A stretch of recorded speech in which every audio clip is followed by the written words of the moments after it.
இன்னைக்கு மும்பை மாநகரிலே கொக்கரியாகரிலே வந்து இருந்து இப்படி ஒரு பத்ரகாளி அம்பாள் ஆலயத்தை அமைத்து அனைத்து தேவதைகளையும் பிரதிஷ்டை செய்து இந்த தேவதைகளுக்கு சில வழிமுறைப்படி வழிபாடுகள் நடத்தி கொண்டிருக்கக்கூடிய நாடார் சேவா சங்கத்தின் பூஜையானது வெகு விமர்சையாக நடைபெற்றுக் கொண்டிருக்கிறது. நமது ஊரிலே செய்வதற்கு ரொம்ப சிரமப்படும் போது அடுத்த மாநிலத்தில் வந்து இவ்வளவு தூரம் பொழப்பு தேடி வந்திருக்கக்கூடிய இடத்துல அவங்களுடைய பொழப்பையும் பார்த்துக்கிட்டு இந்த கோயிலையும் பத்ரகாளி அம்பாள் ஆலயத்தையும் உருவாக்கி சிறப்பாக ஆலயத்தில் ஒவ்வொரு சுவாமியும் தேவையான தேவதைகளை பிரதிஷ்டை செய்து இந்த ஆண்டுலாம் 25ஆம் ஆண்டு பார்த்தீங்கன்னா அயோத்தி ராமர் பாலராமர் அயோத்தி ராமரை பிரதிஷ்டை செய்திருக்கிறது. அதுபோல நமது காலபைரவர் ஸ்ரீ பஞ்சமுக ஆஞ்சநேயர்லாம் பிரதிஷ்டை பண்ணி இருக்கிறது. இந்த கோயிலில் பெரிய ஒரு விஷயம் என்னன்னு கேட்டீங்கன்னா இந்த பிரத்திங்கிற ஹோமத்துக்கு ஆரம்பிச்சு நடந்துகிட்டு இருக்கு. ஒவ்வொரு மக்களும் கூட்டம் கூட்டிகிட்டே இருக்குது. வந்த மக்களுக்கு அவங்களுக்கு தேவையான கோரிக்கைகளை ஸ்ரீ பத்ரகாளி அம்பாள் என்ன வரம் கேட்டாலும் அந்த வரத்தை அள்ளி கொடுத்துக்கிட்டு இருக்காங்க. அப்போ இந்த ஆலயத்தில் கல்யாண காரியங்கள், ஸ்ரீமந்தங்கள், நிச்சயதார்த்தங்கள் போன்ற வைபவங்கள்லாம் நடந்துகிட்டு இருக்கு. இன்னைக்கு இந்த 25ஆம் ஆண்டு வெள்ளி விழாவை சிறப்பிக்கிறதுக்காக நமது தாயகத்திலிருந்து தென்காசி மாவட்டம் ஆலங்குளம் வட்டத்திலிருந்து மாதவி வில்லிசை கலைஞர் தமிழக புகழ் உலக புகழ் வாங்கக்கூடிய அளவுக்கு இன்னைக்கு தமிழகத்தில் வில்லிசை கலைஞர் பண்ணிட்டு இருக்காங்க.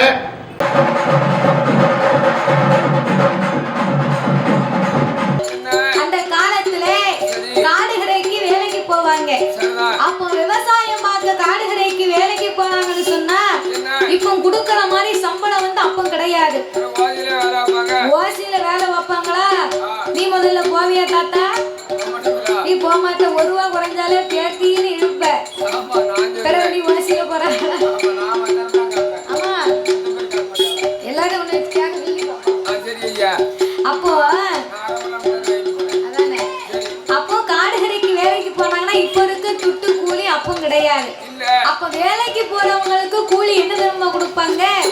அந்த வயக்காட்டுல என்ன பயிர் நம்ம அறுவடை பண்ணுகிறோமோ, நெல் கதிரா இருந்தா நெல் கதிர், கம்பா இருந்தா கம்பு, கேழ்வரகுனா கேழ்வரகு, கேப்பனா கேப்ப, சோளம்னா சோளம்.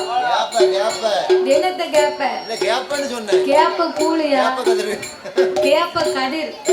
அப்போ என்ன பயிர் அறுவடை பண்ணுறாங்களோ அதைத்தான் கூலியா கொடுப்பாங்க. உளுந்து எடுத்தாங்கன்னா உளுந்து கொடுப்பாங்க. அப்போ காட்டுல என்ன பயிர் அறுவடை பண்ணாலும் காலையில வேலைக்கு கூப்பிடுவாங்கன்னு வைகி. மூக்கம்மா நாளைக்கு, என் பேர் சுப்பம்மா இல்லையா? அதானே. மூக்கம்மா நாளைக்கு காலையில நம்ம வயக்காட்டுல கதிர இருக்க போறோம். வேலைக்கு 7-8 ஆளை கூட்டிக்கிட்டு நீ காட்டுக்கு வந்துரு. வாரவங்களுக்கு 2 கொத்து அளந்து போடுவாங்கன்னு சொல்லிருப்பாங்க. 2 கொத்து அளந்து போடுவாங்கன்னா 2 அருக்கு பாருங்க. இந்த மரக்கா இதோட பெரிய மரக்கா, அதை வச்சு 2 மரக்கா அளந்து போடுவாங்கன்னு சொல்லுவாங்க. அது 2 கிலோ சேரும். கடலை எடுத்தா கடலை, நெல்லுனா நெல்லு, எள்ளுனா எள்ளு. அப்போ இப்படி எல்லாம் ஆள் கூப்பிட்டுட்டு வேலை பார்த்து முடிச்சுட்டு சாயங்காலம் அவங்கவங்க கூலிய வரிசையில பெட்டியில நின்று வாங்கிக்கிட்டு இருப்பாங்க. அப்ப வந்து காசு பழக்கம் கம்மி, துட்டு பழக்கம் கம்மி. அதனால பூமியில விளையக்கூடிய பொருளை சரி அது கொடுத்தாங்க. உள்ள நவதானியத்தை பாத்தீங்கன்னா கம்பு, சோளம், ஆமா, புரிதவெளி, கேழ்வரகு, சாமி, அப்ப வேலை பார்த்து முடிச்சுட்டு சாயங்காலம் அவங்கவங்க பெட்டியில அளந்து வாங்கினாங்கன்னா வீட்டுக்கார ஐயா அழகா நின்று அளந்து போட்டுக்கிட்டு இருப்பாரு. அம்மா அங்க இருந்து வருவார். நல்ல பிள்ளைன்னு பேர் வாங்கணும்னு சொல்லி ஐயாவை கூப்பிடுவார். ஐயா காலையில வந்து இன்னும் வேலை பார்த்திருக்காள, சின்ன மரக்கா வச்சு இவருக்கு அளந்து போட்டா காணுமா? வீட்டுக்குள்ள பெரிய மரக்கா வச்சிருக்கேன், அதை தூக்கிட்டு வரும்பா. நம்ம கொண்டாண்டிக்கு நல்ல மனசுகளுக்கு அப்படின்னு சின்ன மரக்காவை வீட்டுல வச்சுட்டு பெரிய மரக்காவை தூக்கிட்டு வந்து அந்த ஐயா நெல்ல கோதுவாரு. அவர் நெல்ல கோதத்தான் செஞ்சிருப்பாரு. பாதி நெல்லு கீழோடி ஒளிவிடும். அதான் ஓட்ட நாளி. கையை வளர்த்து ஓட்ட இருக்கும். அந்த ஐயாவுக்கு தெரியாது, இந்த அம்மாவுக்கு தான் அந்த தெரியும் பாத்துக்கோ. இந்த ஐயா நல்ல மனுஷன் அளந்து போடுவாரு. அவர் வேலை இவங்க எடுத்து இந்த அம்மா கள்ளத்தனமா ஓட்ட நாளியை கொண்டு அளந்து போடுவாளாம். அது ஒரு பாவம் தானே. வேலை பார்த்தவர்களுக்கு சரியான கூலியை கொடுக்கணும். யாரும் தொழிலாளியினுடைய வயத்துல என்னைக்குமே அடிக்க கூடாது. அப்படி அடிச்சா அந்த துட்டு நிக்காது. பிறகு நம்ம ஆஸ்பத்திரியில தான் கொண்டு போடணும். வேலை பார்த்தவர்களுக்கு நம்ம நல்ல சரியான கூலியை கொடுக்கணும். கூலிக்கு தகுந்தபடி நல்ல குறுக்க வளைச்சு நெளிச்சு வேர்வை சொட்ட வேலையும் பார்க்கணும். சும்மா மேல நிமித்துக்கிட்டு அலைய கூடாது. படுக்க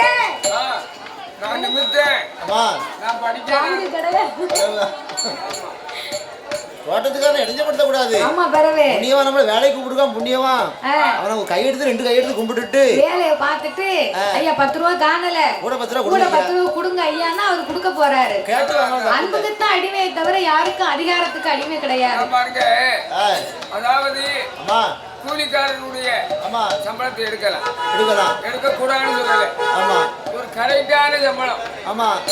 குடத்துக்காரருக்கு சம்பளம், சாயண்டுக்காரருக்கு சம்பளம், உடுக்காரருக்கு சம்பளம், தாளத்துக்காரருக்கு சம்பளம், கட்டக்காரருக்கு சம்பளம் அப்படின்னு சொல்லி நிலைச்சு அந்த சம்பளத்தை கொடுத்தா அவங்களும் சந்தோஷப்படுவாங்க. சும்மா ஏகமா என்ன மாதிரி சும்மா இருப்பவருக்கு ஒழுங்கா கொடுக்க. சரி, ஆமா. அப்போ உனக்கு இப்ப எப்படி கொடுத்துக்கிட்டு இருக்குன்னு கேட்டேன். உழைக்கவங்களுக்கு அப்ப நீ அப்ப வேலை வாங்குறவர்களுக்கு சரியான கூலியை கொடுக்கணும். அப்ப இந்த அம்மா ஓட்ட நாளை மறக்கா கொண்டு வந்தது ஒரு பாவம் தானே. அதைத்தான் நாகக்கண்ணி சொன்னா, ஓட்ட நாளை மறக்கா கொண்டு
வீட்டுக்குள்ளே உட்கார்ந்துக்கிட்டு 4 செவத்துக்குள்ள என் கவலையை வச்சுக்கிட்டு நான் கண்ணீரை வடிக்கேன்.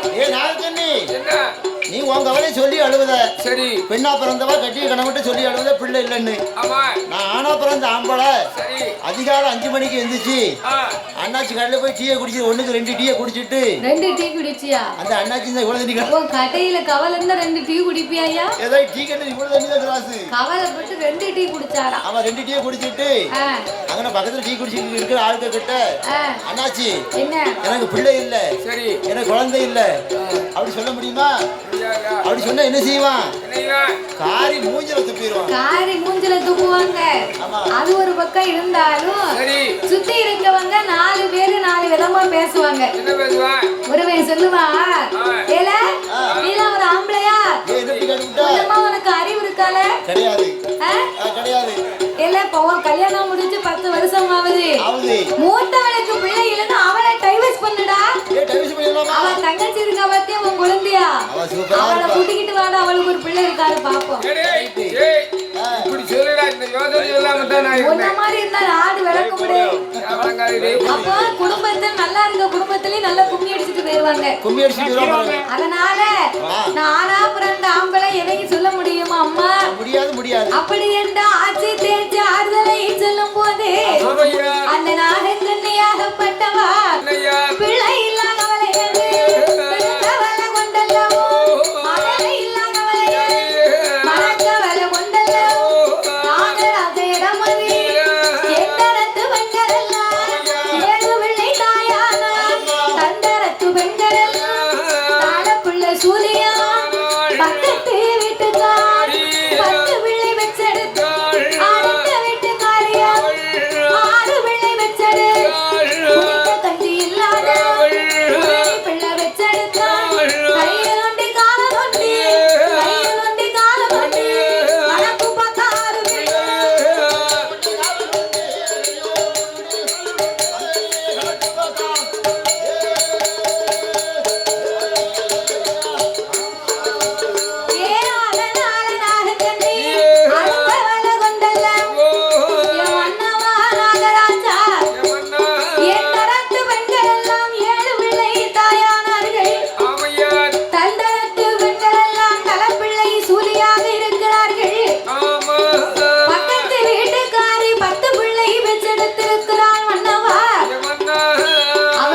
படுத்து தூங்குறதுக்கு நல்ல பாய் கிடையாது. அவளுக்கு 10 பிள்ளை இருக்கு.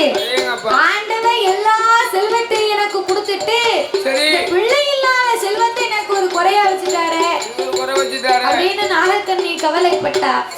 அப்ப நாகராஜன் சொன்னார், ஏ நாகக்கண்ணி, காலம் பூரா பிள்ளை இல்ல பிள்ளை இல்ல நான் தூங்க விட மாட்டேங்க. அதனால நான் ஒரு யோசனை சொல்றேன், கேட்டியா? இனிமே நம்ம பிள்ளை இல்லைன்னு சொல்லி கவலைப்படாம காசை கொடுத்து 10 ரூபாய்க்கு ஒரு பிள்ளைய வாங்கி நம்ம வளர்த்துட்டா என்ன?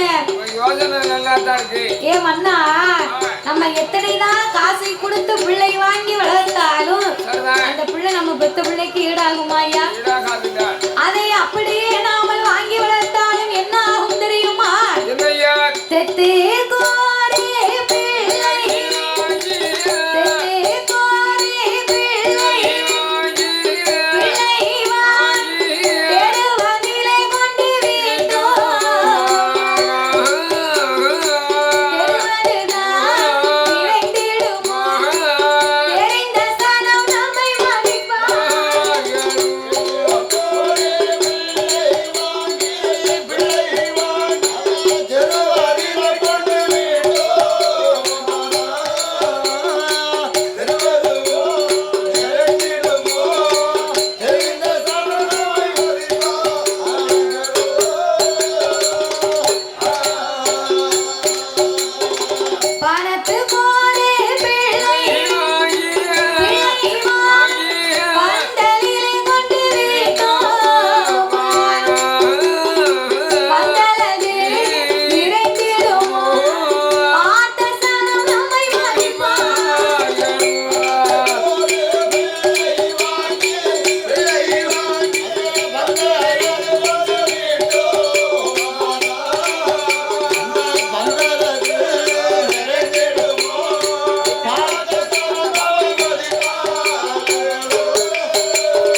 இந்த தவறை செய்யக்கூடாது என்பதற்காக நம்ம கையை ஓங்குனா இல்ல ஒரு சத்தம் போட்டா அந்த பிள்ளை அப்ப விவரமான பிள்ளை கேட்போம்ல நல்ல பிள்ளையா இருந்தா நம்மள வளர்த்தாங்கன்னு கொஞ்சம் நினைச்சு பார்ப்போம். உன்ன மாதிரி அகம் பிடிச்ச பிள்ளைனா என்ன செய்யும் தெரியுமா? எல்லாம் ஒரு அப்பனா எல்லாம் ஒரு அம்மாவா வயத்துல நீ இந்த பெத்தி எடுத்திருந்தா என்ன அடிக்க நீ கைய வாங்குவியா அப்படின்னு கேட்போம். அதனால அந்த நாகக்கண்ணி காசை கொடுத்து நாம பிள்ளை வாங்கி வளர்த்தால் நமக்கு எந்த பயனும் இல்லை மன்னா. அப்படி என்று சொல்லி அந்த நாகக்கண்ணியாகப்பட்டவா தான் பிறனும் பிள்ளை தன்னோடு பிறக்க வேண்டும் பிறவி என்பார்கள். தான் பிறனும் பிள்ளை தன்னோடு பிறக்கணும் பிறவின்னா நம்ம பெற்றெடுத்த பிள்ளையா இருந்தா எவ்வளவுதான் அடிச்சாலும் பிடிச்சாலும் மறுபடியும் அம்மா நம்ம கிட்ட வரும். தன்னோடு பிறக்கணும் பிறவின்னா அண்ணன் தம்பி இருக்காங்கன்னு வைங்க. அண்ணன் தம்பி இருந்தா தம்பி ஒரு அடிச்சுட்டாங்கன்னு வையே அண்ணன் வந்து கேட்பான் என் தம்பி மண்ணில முடியலாம இருக்கிறா என் தம்பி எப்படி அடிப்ப என் தம்பி எப்படி அடிப்ப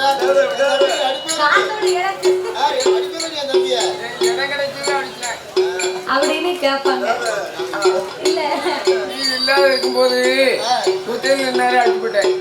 அப்போ என் தம்பி எவ்வளவு அடிச்சான்னு வந்து கேட்பாங்களா? பக்கம் துடிக்குமா ரத்தம் துடிக்குமான்னு இருக்கான். ரத்தம் தான் துடிக்கும் பக்கம் துடிக்காது. அதனால தான் பிறனும் பிள்ளை தன்னோடு பிறக்கணும் பிறவி என்பார்களே. அதனால அவன் தெத்தெடுத்து பிள்ளைய வளர்க்கவே வேண்டாம் மன்னவா. அப்படி என்று அந்த நாகக்கண்ணி வெண்கொடியால் ஆகப்பட்டவள் நாகராஜனிடத்திலே வந்து இன்னும் என்ன வார்த்தை சொல்லுகிறாள் தெரியுமா? தண்ணீர் நல்ல பொழியுமா தண்ணீர் நல்ல பொழியுமா கவிரோடு ஆலமோ தண்ணீரை காயாமலே கவிரோடு என்ன மன்னவா கவிரோடு என்ன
எனக்கு பிள்ளை இருக்க போகுது. உங்களுக்கு 50 வயசாச்சு. ஆமா எனக்கு 47 வயசாச்சு. அவன் நமக்கு 3 வயசு டிஃபரன்ஸ். அப்ப வயசுக்கு மூத்தவளை கல்யாணம் முடிச்சா அவ ஏழைன்னு கேட்டாலும் வருத்தப்பட வேண்டாம். பரவாயில்ல, நமக்கு வயசுக்கு மூத்தவளை கேட்டு போறா. அதான் எங்க ஆட்சி தினமும் கேட்கா. அதான் நாயக்கட்டம் கேட்காளா? 1000 காலை வச்சு வாங்கு வாங்கு வாங்குன்னு வாங்குதா. 1000 கால என்ன தாயி? விளக்குமாறு. அதாவது வீட்டுல அம்மா ஆட்சி கூப்பிடுவா. கூப்பிடுறதுக்கு வாங்க ஆமா அப்படின்பா. சரி நான் கொஞ்சம் அடக்கமா போவேன். ஆமா போன உடனே சரி சொல்லுவா. ஆ அவன் சொன்னால ஆமா செஞ்சாமரை வெஞ்சாமரம் விளக்க மாதிரி கழுதைக்கு பேர் முத்துமாலையா. ஆமா அந்த மாதிரி சரி விளக்குமாறு எடுப்பா. ஆ சப்பு சப்பு சப்பு சப்புன்னு 4 போடு ஓடுவா. இவனை மூஞ்சிலியா? மூஞ்சில இல்ல, தலையில அடிப்பா. தலையில அடிப்பா. அடிச்ச உடனே சரி அப்பந்தான் தெரிஞ்சவங்க 4 பேர் வருவாங்க. அப்ப பார்த்து வருவாங்க. ஆமா சரி அண்ணாச்சி என்ன முத்து அண்ணாச்சி வாங்க கொஞ்சம் வீட்டை விட்டு வெளியே வாங்க வாங்கன்னு சொல்லுவாங்க. சரி நான் போவேன். ஆமா போய் கேட்டுட்டு சொல்லுவாங்க என்ன தலையெல்லாம் ஈக்கி மாறா இருக்குமாங்க. அண்ணாச்சி வீட்டுல என் வீட்டுக்காருக்கு வேலை பார்க்க ஒத்தைக்கு செத்த ஆள் இல்ல. சரி அதனால கூட சேர்ந்து கொஞ்சம் நேரம் வேலை பார்த்தேன். ஒற்றை அடிச்சேன். ஒற்றை அடிச்சு அதனால மேலெல்லாம் வீக்கு மாறா இருக்கு. சரிதான் ஒற்றை அடிச்சதுதான். முடியல சைடுல ரொம்ப ரத்தம் வர மாதிரி என்ன அது வேற ஒண்ணு ஈக்கி குத்திச்சு அப்படின்னு சொல்லி சரி அவரை சரி கட்டி போக சொல்லிடுவேன். சரிதானே என்ன செய்ய? அது மாதிரி 1000 காலத்து வந்து ஆமா சப்பு சப்புன்னு ஒரு சாத்துதான். அப்ப இந்த நாகக்கண்ணையும் நாகராஜன் இடத்திலே சரி இதுவரைக்கும் நம்ம பிள்ளை இல்லைன்னு கவலைப்பட்டோம். சரிதான். ஒருவேளை இனிமே நம்ம செத்து போயிட்டோம்னா வாழ்ந்திருந்து நாம வைகுண்டம் சேரும் காலம் தான் நமக்கு வழியிறப்ப பிள்ளை இருக்கா இல்லையே. சேர்ந்திருந்து நாமல் சிவலோகம் சேரும் காலம் வந்தா ஆமையா சேர்ந்தெடுப்ப நாமளுக்கு குழந்தை கிடையாது அல்லவா? ஆமா அதனாலேயே வண்ணா நாகராஜா என்னையா அப்படியே நம்ம மாண்டு மடிந்தோமையானா என்னாகும்? ஐயான கரையிலே பெரிய போராட்டம் வரும் அல்லவா? என்ன போராட்டம்?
கூப்பிட்டு எப்பா தம்பி உங்க சித்தப்பாவுக்கு இதுவரைக்கும் பிள்ளை இல்லடா, கொஞ்ச நாளைக்கு இருந்து உங்களை பிள்ளையா வைத்திருந்தார், உங்களுக்கு வேணுங்கிறத செஞ்சாரு. திடீர்னு இப்ப வயசாகி போச்சு, செத்து போனாரு. அதனால நீங்களாம் வந்து கொள்ளி வைக்கணும், அவருக்குன்னு பிள்ளை இல்ல, வாங்கடா வந்து உங்க கைய வைங்கன்னா அவன் சொல்லுவான், காசு பணம் இருந்தது சொத்து சுகம் இருந்ததுன்னு வை, 4வது வீட்டு பங்காளியா இருந்தாலும் நான் தாமல கொல்லி வைப்பேன்னு முன்னால வந்து நிப்பான். நான் தாமல வைப்பேன். பின்னால ஒரு அருவாளையும் தொங்க விட்டுருப்பான். ஆளை பயங்காட்ட. அப்போ சொந்த பெரியம்மாவா நான் இருந்து இவருக்கு ஒண்ணுமே இல்லைன்னு வச்சுக்கேன். அவனை கூப்பிட்டு கொல்லி வைக்க சொன்னா அந்த பாவி சொல்லுவான், போங்கடா கோலத்தவங்களா, நான் எங்க அப்பா செத்ததுக்கே கொல்லி வைக்கல, அவன் கெட்ட வீட்டுக்கு வெளியே அடிக்காம போயிட்டான் பாவி, இவனுக்கு நான் கொல்லி வைக்க போறேன். சித்தப்பனாவது சேத்தப்பனாவது ஒண்ணு மத்த பையன் தூக்கியா சவத்தை கொண்டு போடவன அப்படின்னு பேசுவான். அதான் பணம் பந்தியிலே குணம் குப்பையில் இருக்கான். பணம் இருக்குன்னு சொல்லி இந்த பாம்பே நகர்ல போய் ஒரு டீ தாங்கன்னு சொன்னா தருவாங்களா? ஆமா, பணம் இருக்குன்னு சொல்லி கேட்டா தருவாங்க. போய் டீ கடையில போய் டீ கேட்டோம்னு சொன்னா என்ன அண்ணாச்சி நான் நல்ல குணக்காரன், என்கிட்ட ஏகப்பட்ட நல்ல குணங்கள் இருக்கு, நல்ல புள்ள. ஆமா, 2 டீயும் 2 பாவு முடு வடை பாவு முடுங்கன்னு கேட்டா கொடுப்பாரா? வெண்ணியை பிடிச்சு மூஞ்சில ஊத்திடுவாரு. வெண்ணியை பிடிச்சு மூஞ்சில ஊத்திடுவாரு. ஆமா, காலையில வந்துட்டான். காலையில வந்துட்டான். குணம் இருக்கா பணம் இருக்கா? பணம் இருக்கு. அவன் குணம் யாருக்குடா வேணும் அப்படின்னு பேசுவான். அவன் குணத்தை வந்து குப்பையில போடு அப்படிம்பா. அது மாதிரி அம்மா எய்யக்கூடிய வேளானது அம்மா அது எவ்வளவு வேகமா எய்தமோ அம்மா அந்த வேளானது அதுவரை தான் போகும். போகும். பணம் பாதாளம் வைக்கும். பணம் 10 செய்யும். அதாவது ஒரு வேலை கொண்டு எரிந்தோமையானால் அதன் வேகம் எவ்வளவு இருக்கோ அது வரைக்கும் தான் அந்த வேல் பாயுமா. ஆனால் பணம் மட்டும் பாதாளமும் தாண்டி போகும் இருக்காங்க. பணத்தை கண்டா தினமும் வாயப்பழக்குமா. உலகமே பணத்துக்கு தானே ஓடிக்கிட்டு இருக்கு. அதான் பணம் பந்தியில குணம் முப்பையில் இருக்காங்க மன்னவா. பணம் 10 செய்யும், இந்த சாயந்தக்கார கையில இருந்தா 11 செய்யும். 20 செய்யும். அதுதான் சொல்லியிருக்கான். காசே தான் கடவுளடா, அந்த கடவுளுக்கும் இது தெரியுமாடான்னு இருக்கான். கைக்கு கைமாறும் பணமே உன்னை கைப்பற்றி நினைக்குது மனமே இருக்கான். மனமே இருக்கான். கண்ணதாசன் கதை எழுதினாரா? எப்படி? எத்தனையோ கதை எழுதியிருக்கிறார். எழுதியிருக்கார். எழுதக்கூடிய நேரத்துல அப்ப வந்து காசு கிடையாது. அப்ப காசு கிடையாது, பணம் இல்ல. தம்பிட்ட போய் மகனை விட்டு சரி நம்ம சித்தப்பாட்ட போய் ரூபா வாங்கிட்டு வான்னு சொன்னாரு. சொன்னார். ரூபா வாங்கிட்டு வான்னு சொன்ன உடனே என்னாச்சு? கொடுத்தாரா சித்தப்பா? கொடுக்கல. கொடுப்பாரு. என்கிட்ட இருக்கு பணம் அப்படின்னு சொன்னாரா சித்தப்பா? ஆமா. சரி, அப்பந்தான் அந்த பாட்டு எழுதினாரா. எப்படி எழுதினார்? அதாவது கண்ணதாசன் வந்து பெரிய அறிவாளி, சாதாரணப்பட்ட ஆளா அவரு. ஆமா, அப்பந்தான் எழுதினாரு. என்ன எழுதினாரு? எப்படி? அண்ணன் என்னடா தம்பி என்னடா. சரி, அண்ணன் என்னடா தம்பி என்னடா, படம் இல்லாத உலகத்தில் நம்ம இருந்து என்னடா செய்ய அப்படின்னு ஒரு பாட்டு எழுதினாரு. அதனால என் மன்னா நாகராஜா பணம் பந்தியிலே குணங்குப்பையில் என்பார்களே, இதற்கு மேல நாம இருந்தால் இறப்போம். நாகக்கண்ணி கணக்கவலை தாங்க முடியாமல் மன்னாயாருடைய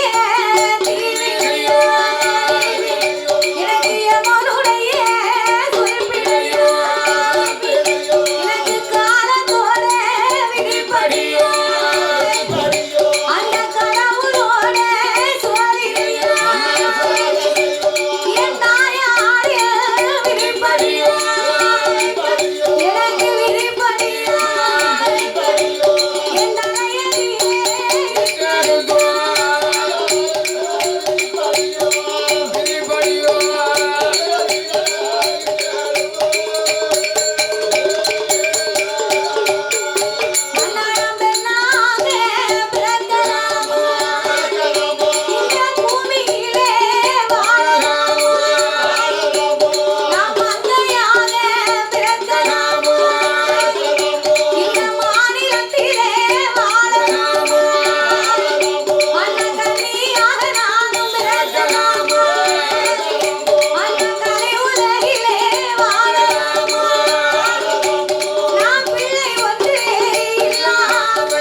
பண்ணா நமக்கு பிள்ளை கிடைக்காது.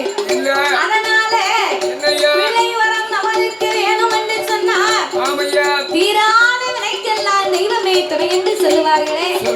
நம்மள மாதிரி திக்கற்றவர்களுக்கு இந்த பத்திரகாளி அம்மாளை துணை இருப்பார். சாமியை கும்பிடுவோம். ஆமா. சங்கடப்பட்டா ஆமா சங்கடப்பட்டா சாமியை கும்பிடுவோம். சாமியை தேடி வருவோம். சந்தோஷமா இருந்தா வீட்டை டிவி போட்டு பார்ப்போம். டிவியை போட்டு பார்ப்போம்னு சொன்னோன்னே ஆமா எனக்கு ஒரு ஞாபகம் வந்துருச்சு. என்ன ஞாபகம் வந்துட்டு? என் வீட்டுல உங்க அக்கா இருக்கா? அவன் எங்க அக்கா. அவன் டிவியை போட்டு பார்த்துக்கிட்டே இருப்பான். எங்க அக்கா தான் அவன் கட்டி கொடுத்துருக்கு. உங்க வீட்டுல மட்டும் இல்ல எல்லார் வீட்லயுமே டிவி போட்டு தான் பார்ப்பாங்க. அந்த நாடகம் இந்த நாடகம் பார்த்துக்கிட்டே இருப்பான். நான் போய் என்ன கொஞ்சம் அறுவச்சு கூட டிவிலன்னா நாடகம் எல்லா சேனல்லையும் ஒரே நாடகம் தான். சன் டிவில நாடகம், விஜய் டிவில நாடகம், கலர்ஸ்ல நாடகம், எல்லா சேனல்லையும் நாடகம் தான் போடுவாங்க. அப்படின்னு சொன்ன உடனே உனக்கு என்ன கொள்ளையா ஓதி வேலைக்கு போயிட்டு உட்கார் கொஞ்ச நேரம் இருமியா நாடகத்தை ஆளோட பாருப்பா.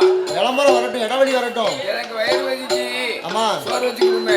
ஆமா அவ சொல்லுவா சரி கொஞ்சம் விளம்பரம் போடட்டும். ஆமா இடவெளி வரட்டும். விளம்பரம் போடும்போது நம்ம சோறு வச்சு தாரேன்பா. அப்படி உன் கும்பத்துல எனக்கு விள முடியல. ஆமா சேனா வந்தாலும் எப்போ வந்தாலும் காட்டுக்கு போயிட்டு வேலைக்கு போயிட்டு வந்தா நீ சோறு வச்சு கொடுக்க மாட்டேங்க. ஒரு தண்ணி தர மாட்டேங்க. ஆமா ஒரு கிளாஸ் காபி தர மாட்டேங்க. அதனால நீ என்ன மதிக்க மாட்டேங்க. சரி அப்படின்னு சொல்லி நான் சொன்ன ஒரு நாள் என்ன சொன்னீரு கேபிள்ல நான் ஆண்டுக்கு நிக்க போறேன். நிக்க போறியா? டிவி பார்த்ததுக்காயா? ஆமா சரி டிவில ஒரு கணக்கு வேண்டாம். அப்ப நீ கோவத்துல நாட்டுக்கு நிக்க முன்னே ஆச்சி உடனே டிவி ஆஃப் பண்ணிருப்பால. ஆஃப் பண்ணானா? அந்த கதையை கேட்காத. என்ன அவன் என்ன தெரியுமா? நாட்டுக்கு நிக்க போறீரு சாவ போறீரு. ஆமா இந்த டிவியை மறைக்காம ஓரமா போய் நில்லும் அப்படின்னு சொன்னா நாடு நிக்க போறது கூட அவனுக்கு கவலை இல்ல பிறகு. அவனுக்கு டிவில வந்து அந்த சேனல் போயிருந்தா ஆமா நான் ஒரு விவரமா உள்ளவன். என்னங்க தெரியுமா? இவட்ட சாவத மாதிரி ஒரு முக்கல போய் கயத்தை போட்டேன். சரி கயத்தை போட்டா செத்து போவோமே. கயத்துல மாட்டா செத்து போவோம் அப்படின்னு சொல்லி சரி ஒரு வாரத்துல கயத்தை போட்டு முத்தத்துல போய் நின்னுக்கிட்டேன். வீட்டுக்குள்ள கயத்தை போட்டு நாட்டுக்கு நிக்காம வெளியே என்ன வேலை உனக்கு? அங்க நின்ன அந்த மாதிரிக்கு வந்தா மனுஷா என்ன நீ செத்துருப்பண்ல பார்த்தேன். கயிறு அங்க இருக்கு, நீ எங்க முத்தத்துல போய் நிக்க போன பேரா கயிறு உள்ளடக்க அங்க போய் தொங்கு. ஆமா அப்படின்னாலும் நீ உனக்கு சாவ பயமா இருந்ததுன்னா சிரட்டையில தண்ணி வச்சுட்டு உள்ள வந்திருக்கலாம்ல. அப்படியா? அதுவும் பயலாம். சரி வெத்தி பெட்டிய கரலால தூக்கிடுவேன். பெட்டிய விரலால தூக்கிடுவேன். குளத்தை கண்டா வளைய சுத்தி வருவேன். குளத்தை கண்டா பெருங்கரைய சுத்தி வருவேன். அதுலயும் சாப்பிடலன்னா அடுத்தாப்புல யோசனை தான். முகட்டில கைட்ட போட்டு முத்தத்தில நின்றுடுவேன். அதுலயும் சாப்பிடலன்னா முருங்காய் 3 மாதம் தின்னு பார்த்தா அதுலயும் சாப்பிடல. இத்தனையிலும் சாப்பிடலன்னா சிரட்டையில தண்ணி வச்சு உள்ள வந்துருவேன். சிரட்டையில தண்ணியை வச்சு குமுக்குன்னு வந்துருவேன்.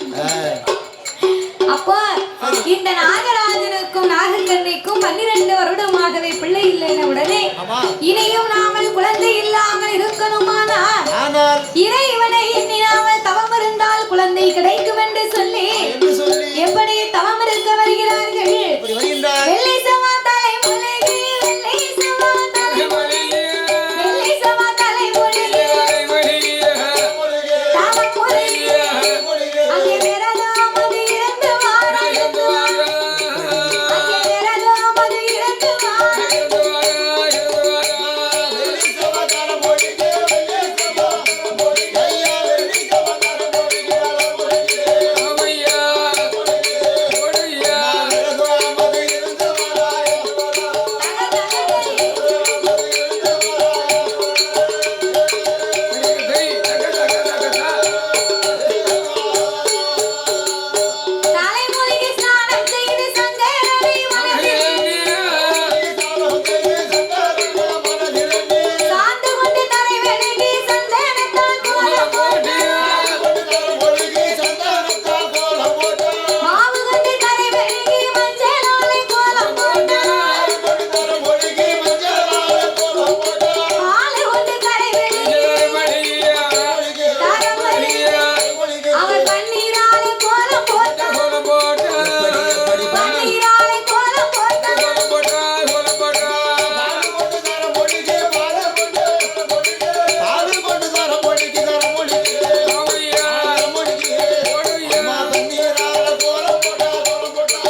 நாசி அடக்கி ஊசி தவங்களை செய்து வருகிறார்கள். இப்படியாகவே தவம் இருந்து வரும் போது 12 வருடமாகவே உண்ணாமல் உறங்காமல் உடையவனை மறக்காமல் அன்னம் தண்ணி அருந்தாமல் ஆண்டவன் திருப்புகளை மறக்காமல் 6 வருடங்கள் இருந்து தவம் செய்து வருகிறார்கள். 12 வருடமாகியும் பகவான் வரவே இல்லை. ஆண்டவன் வராமல் இருந்த போது அந்த இறைவனை எண்ணிய அழுது புலம்பினார்கள். ஆண்டவனே பகவானே சம்போ சங்கரா, ஆண்டவனே பகவானே சம்போ சிவ சம்போ சங்கரா, அடியார் செய்யும் தவத்தை பாரு, இந்த அடியார் செய்யும் தவத்தை பாரு.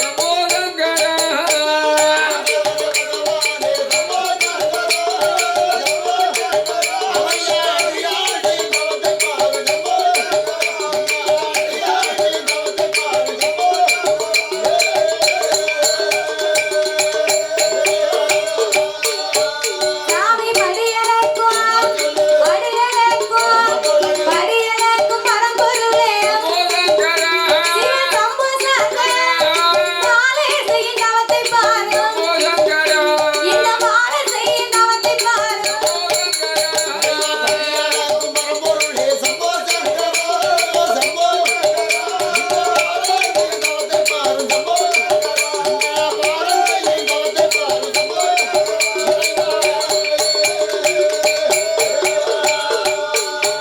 சாமி என்ன குற்றம் நான் என்ன குற்றம் என்ன குற்றம் செய்திட்டேனோ சிவ சம்போ சங்கரா, மாறாம இருப்பதேனோ என்னை மாறாம இருப்பதேனோ.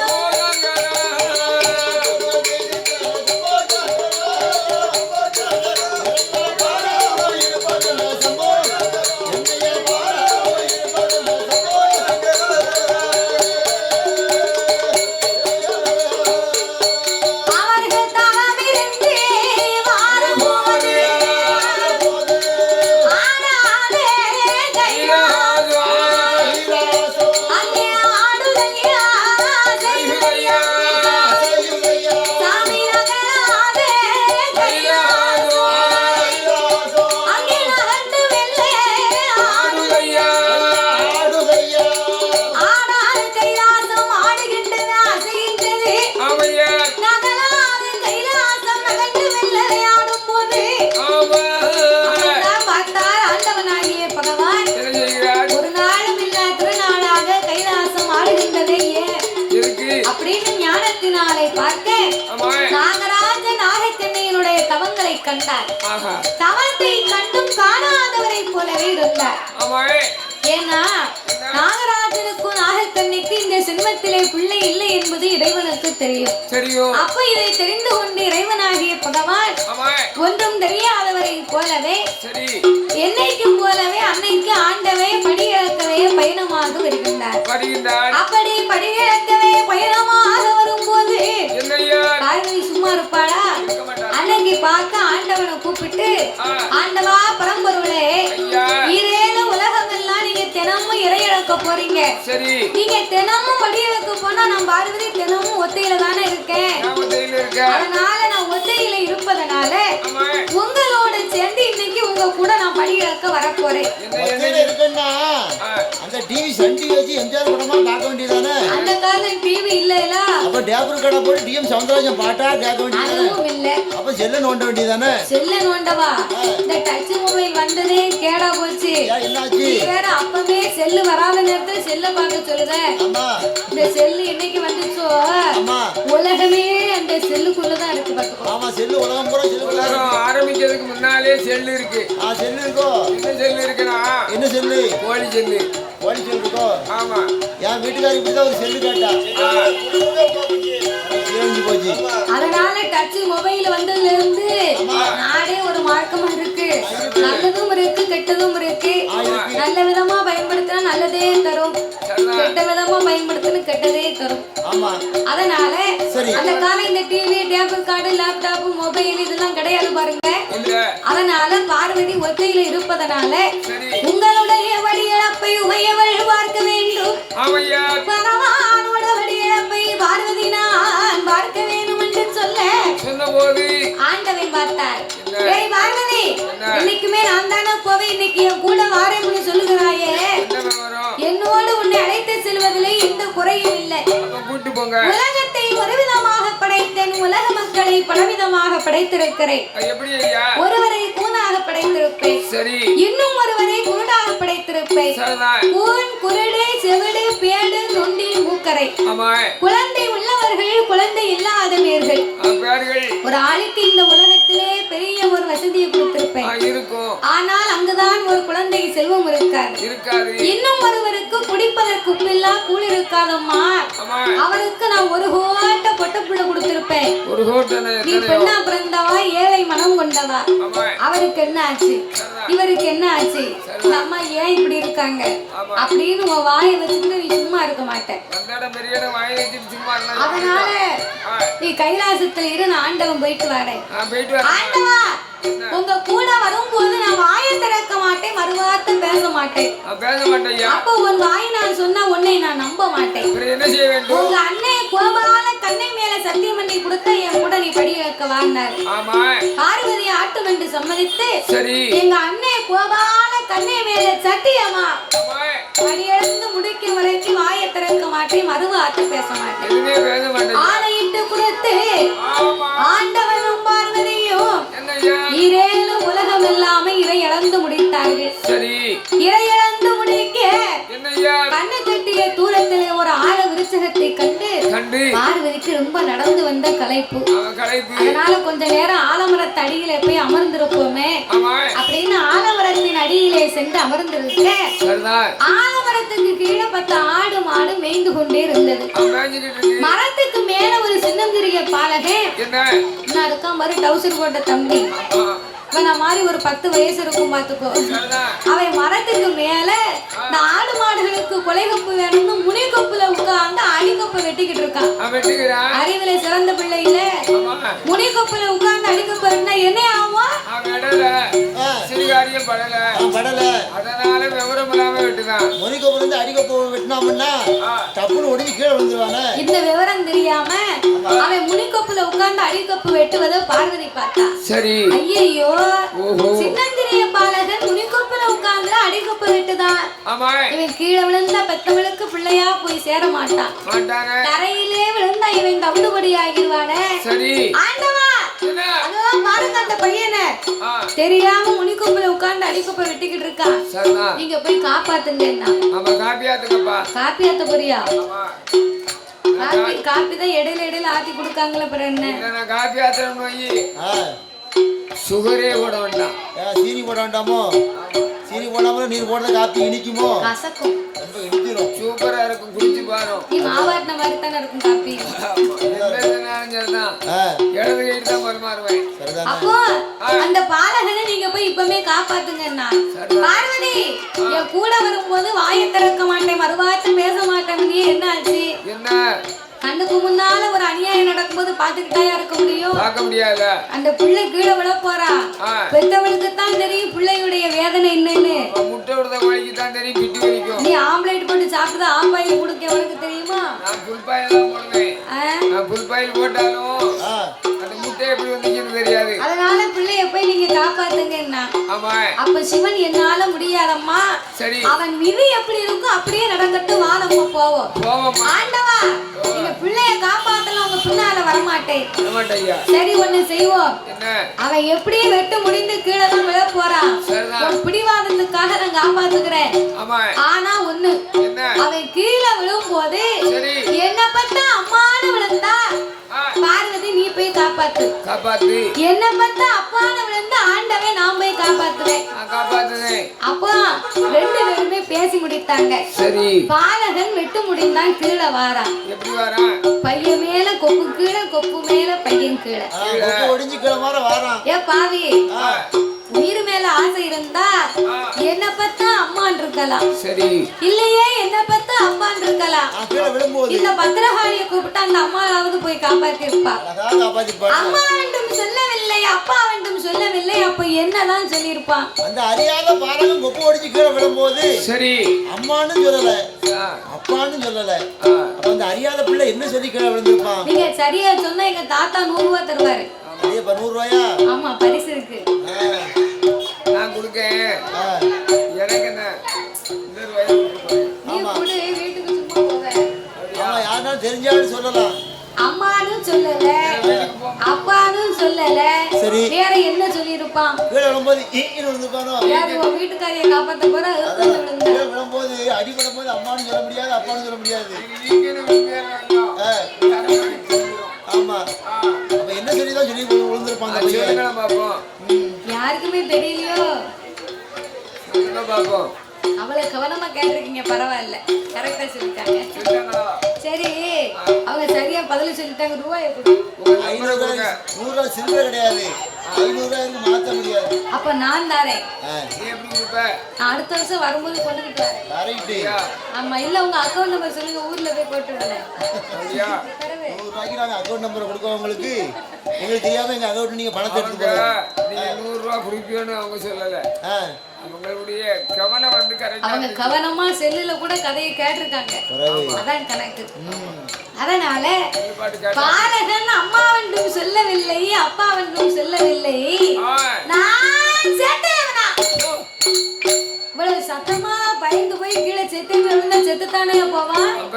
அதான் சொல்லுவாங்க, அவன் அவன் வாழ்க்கை அவன் அவன் வாயில இருக்கான். வாயில ரோடா போடுவாங்க. அவன் அவன் வாழ்க்கை அவன் அவன் வாயிலன்னா நல்லதை பேசணும், நல்லதை நினைக்கணும். நான் 4 வழிச்சாலையை தான் பார்த்தேன். இன்னைக்கு பார்த்த பாருங்க, மேல ஒரே தண்டவாளம் மாதிரி போகுது, அதுல ஒரு வண்டி போகுது, ட்ரெயின். இன்னைக்கு தான் பார்த்துருக்கேன். போகுது ட்ரெயினா, அது மெட்ரோ ட்ரெயின். அப்படியா? இருந்தாலும் ஒரு அதிசயம் தான். அப்போ பாலகே செத்தேன்னு விழுந்தா செத்து போனான்னா அவனவன் வாழ்க்கை அவனவன் வாயிலன்னா நம்ம கள்ளத்து கீழே விழுதோம்னு வைங்களே, எம்மான்னு சொல்லணும், இல்லை அப்பான்னு சொல்லணும். வயிறு வலிக்குன்னா எம்மா என் வயிறு வலிக்கு நான் செத்துருவனோன்னா அப்புறம் அதான் கிடைக்கும். அதனால எண்ணம் போல் வாழ்க்கை நம்ம மனசுல நல்லபடியா நினைச்சு நம்ம நல்லா இருப்போம். அப்ப இந்த பாலகை செத்தேன்னு விழுந்தான் செத்து போனாண்டி, வா நம்ம போவோம் அப்படி என்று சொல்லி ஆண்டவனும் பார்வதியும் ஆண்டவனும் பார்வதியும். சரி இந்த கேள்விக்கு நீங்க சரியா பதில சொல்லிட்டீங்க. இன்னொரு கேள்வி இருக்கு, அதுக்கு எப்படி சொல்லுவீங்கன்னு பாப்போம். அந்த பாலகை ஏன் அம்மான்னு சொல்லல, ஏன் அப்பான்னு சொல்லல? ஆண்டவன் சிவன் ஏன் இந்த பாலகனை காப்பாத்தல? அவர் ஒரு கடவுள் தானையா, கடவுள் நினைச்சிருந்தா காப்பாத்தி இருக்கலாம். ஆனா ஏன் காப்பாத்தல? நல்ல கவனமா ரொம்ப யோசிச்சாதான் இதுக்கெல்லாம் சொல்ல முடியும். கடவுள் நினைச்சிருந்தா காப்பாத்தி இருக்கலாம்.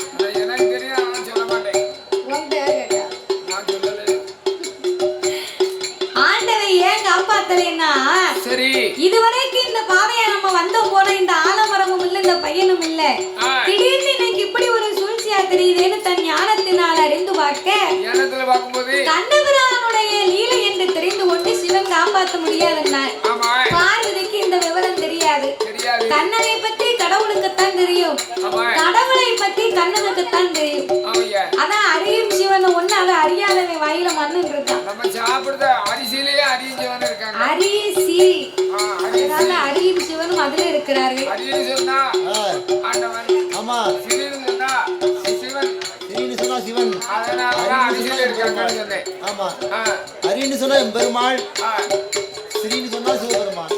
அதனால மக்களுக்கெல்லாம் ஒரு முக்கியமான அறிவிப்பு. இந்த பத்திரகாளியம்மனுடைய திருவாலயத்திலே மும்பையிலே சயாங்கோலிவாடா நகரத்திலே அமைந்திருக்கக்கூடிய அருள்பாதித்துக் கொண்டிருக்கும் இந்த பத்திரகாளியம்மனுடைய ஆலயத்திலே 25 ஆண்டு காலங்களாகவே இந்த கொடை விழா திருவிழா பெருவிழாவாகவே நடந்து வருகின்றது. அப்பேற்பட்டு இந்த பத்திரகாளியம்மனுடைய திருவாலயத்துக்கு ஒத்த ஆளா இருந்து கூட மாட ஆட்களையும் சேர்த்து எவ்வளவு தூரம் வேலை பார்த்து இந்த ஆலயத்தை பெருக பெருக பெருக பேர் வாங்க செய்யணுமோ அவ்வளவு தூரத்துக்கு ஆலயத்து நிர்வாகத்தார்கள் செய்து வருகிறார்கள். ஆன போதிலும் மக்களுடைய மன விருப்பத்தின்படியாக, அதாவது நம்ம கிட்ட பணம் நிறைய இருக்குன்னு வைங்களேன், அந்த பணத்தை பல வழியில செலவு பண்ணலாம். எப்படி?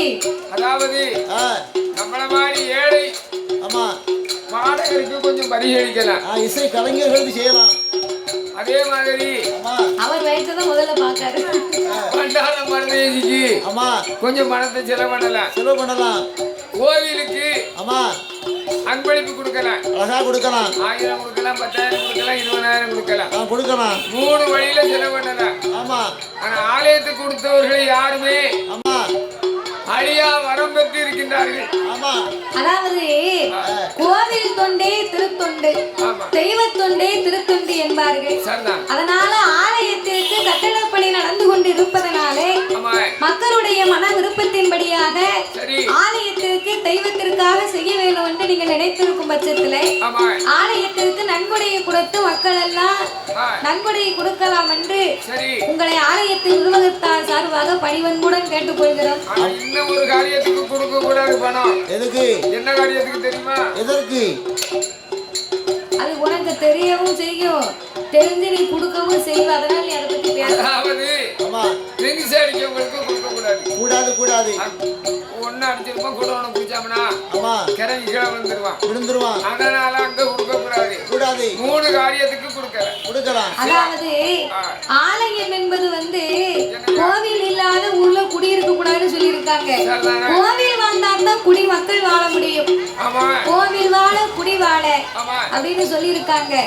கோவில் நல்லா இருக்குமே, ஆனால் குடிமக்களும் நல்லா இருக்கலாம். பத்திரகாளி அம்மாளே எழுந்துருளி, பத்திரகாளி அம்மா எழுந்தருளி சொல்லியிருக்காங்க. நேரம் சொல்லியிருக்காங்க, என் மகன் முருகராட்சி எனக்கு எது வேணுமோ என் மகன் முருகராட்சி எனக்கு செய்வான்.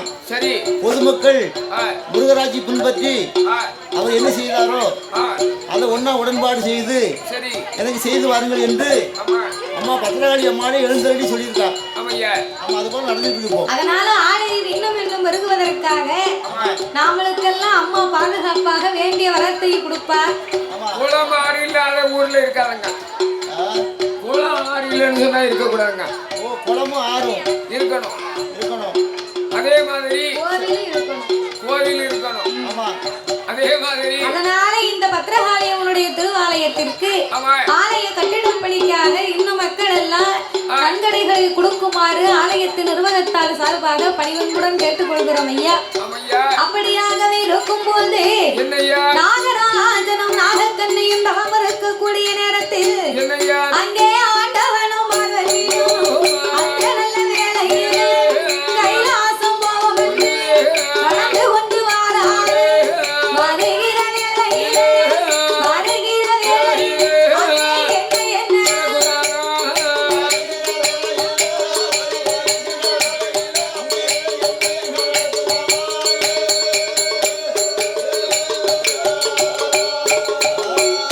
நாகலோக பத்திர வழியாகவே நாகனும் பார்வதியும் நடந்து கொண்டு வந்திருக்க பார்வதி நாகராஜன் நாகக்கண்ணை தவங்களை கண்டார்.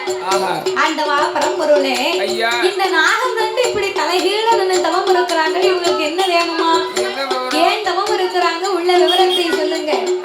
அம்மா பார்வதி, 12 வருடமாகவே இருவேர்களுக்குமே ஒரு பிள்ளை கிடையாது.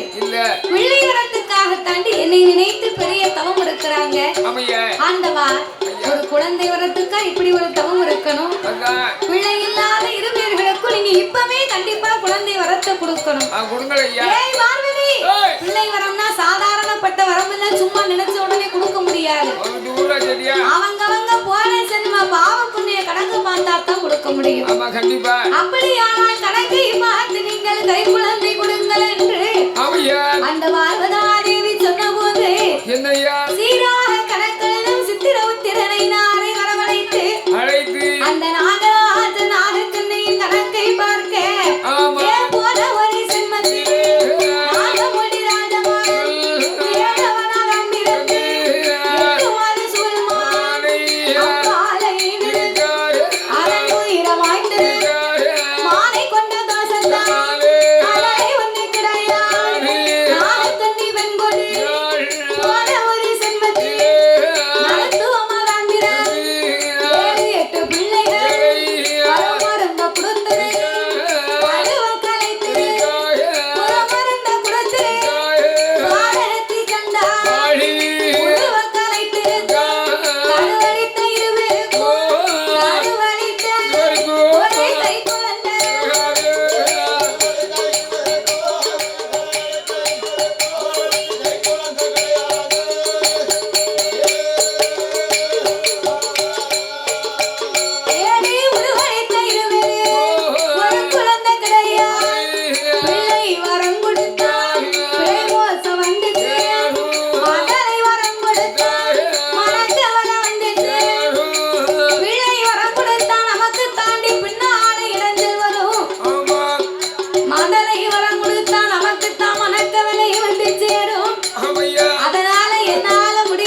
கைலாசம் போவோம்.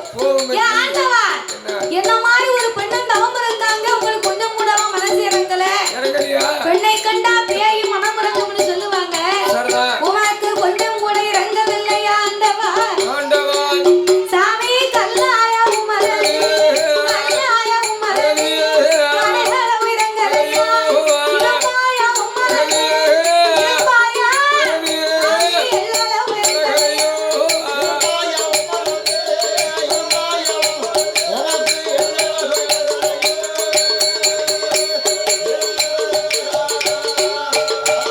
நீ பிள்ளை கொடுக்க விட்டால் பின்னால வரமாட், கைலாசம் வரமாட், கடவுள் என்று சொல்ல மாட், சொல்லி பொறிக்க மாட், உம்மம் என்று சொல்ல மாட், பாக்கியம் வைக்க மாட், பொறியால ஆழம் என்று சொல்ல மாட், பாட பூஜை முடிக்க மாட், பாட பூஜை உங்களுக்கு பணிவிடையும் செய்ய மாட்.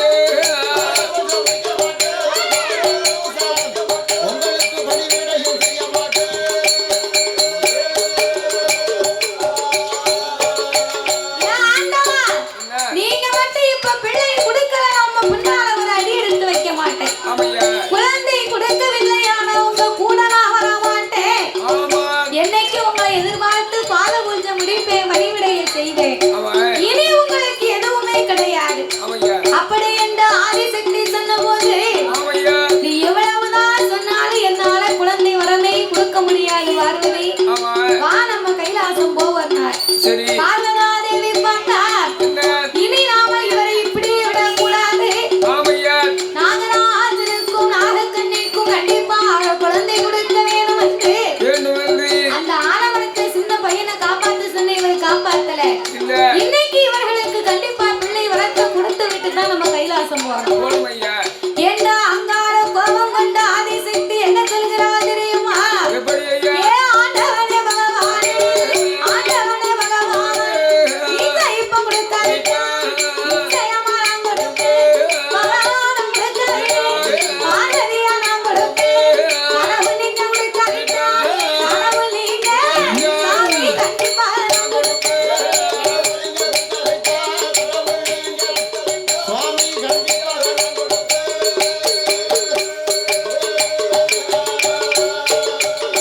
ஏன் ஆண்டவா, உங்களாலே முடியாதென்றால் உமையவள் என்னால முடியும்.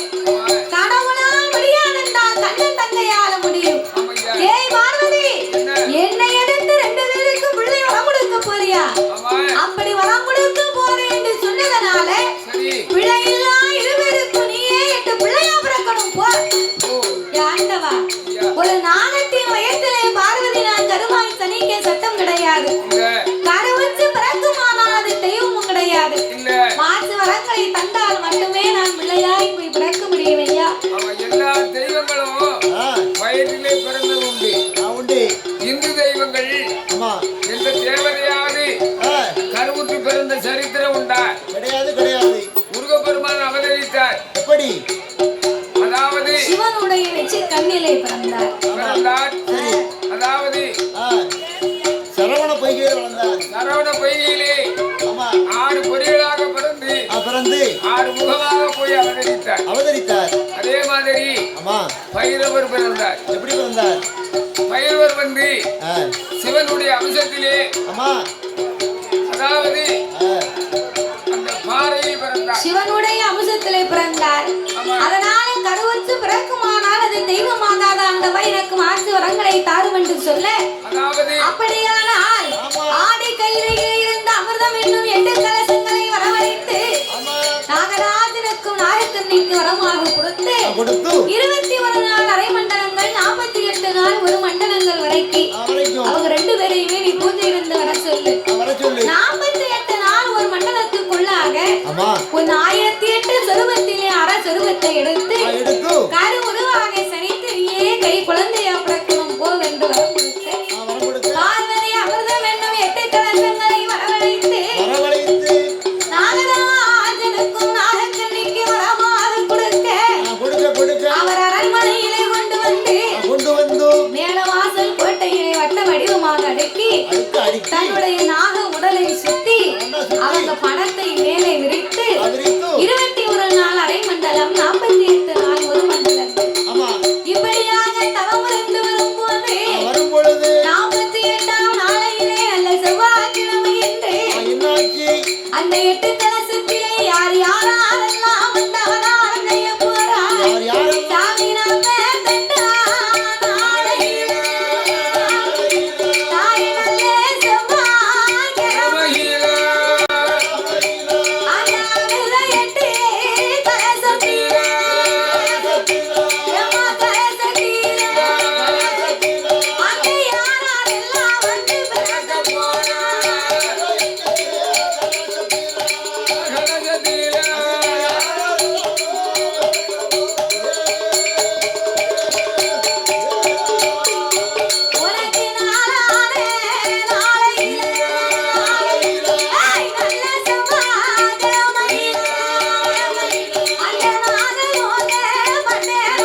கலங்கிடும் கலிங்க நாடு தேசம்